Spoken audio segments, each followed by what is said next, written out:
শিৱসাগৰত ভয়াবহ পথ দুৰ্ঘটনা ঘটনাস্থলীতে মৃত্যু হয় দুজন যুৱকৰ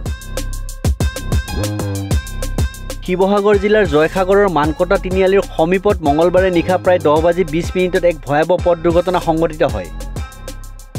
এই পথ দুৰ্ঘটনাটোত দুজন যুৱক থিতাতে নিহত হয় জানিব পৰা অনুসৰি প্ৰায় 10 বজাত দুই বন্ধু ক্ৰমে ধুলিয়াপাৰা গাঁৱৰ নৱজ্যোতি বৰা আৰু মৌপুৰীয়া গাঁৱৰ বিৰাজ হাজৰিকাই ঐতিহাসিক পহুগড় দিশৰ পৰা মানকটা তিনিআলিৰ দিশে AS04AE 9368 নম্বৰৰ ইয়ামাহা বাইক লৈ তীব্ৰ বেগেৰে চলাই আহি পথৰ কাষৰ এজোপা গছত পচন্দ জোৰত খুন্দা মাৰি দুইজন যুৱক বহু দূৰৈত ছিটিকি পৰে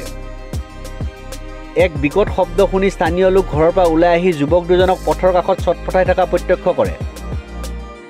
তাৰ কিছু সময়ৰ পাছতেই দুই যুৱকৰ মৃত্যু হয় স্থানীয় ৰাইজে অভিযোগ কৰা মতে ঐতিহাসিক পহুগড়ত থকা এখন ধাবাৰ পৰা দুজন যুৱকে অত্যাধিক সুৰাপান কৰি আহিছিল নিশা জনশূন্য পথত দুৰ্ঘটনা সংঘটিত হোৱাৰ পাছত স্থানীয় ৰাইজে জয়সাগৰ আৰক্ষীক খবৰ দিয়ে ঘটনাস্থলীত আৰক্ষী উপস্থিত হৈ যুৱক দুজনৰ মৃতদেহ উদ্ধাৰ কৰি জয়সাগৰৰ অসামৰিক চিকিৎসালয়লৈ আনে উল্লেখযোগ্য যে নৱজ্যোতি বৰা বিবাহিত হোৱাৰ লগতে এটি কন্যা সন্তানৰ পিতৃ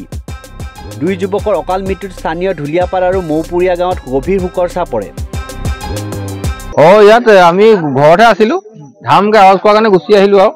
আহি চালো যে এজন তাত পৰি আছে সেইজনৰ কথা গমেই নাপাওঁ পিছত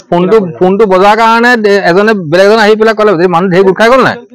সাতজন গোট এটা আহিবলৈ তাতো এজন পৰি আছে বুলি ক'লে মানুহ এজন কিহত মাৰিলে মানে এতিয়া গছত মাৰিলে বুলি কোৱা হৈছে শুনিছো এতিয়াহে শুনিছো গছত মাৰিলে বুলি দুজন শিৱসাগৰৰ পৰা ৰাতু কুমাৰ দাসৰ ৰিপৰ্ট নিউজ 13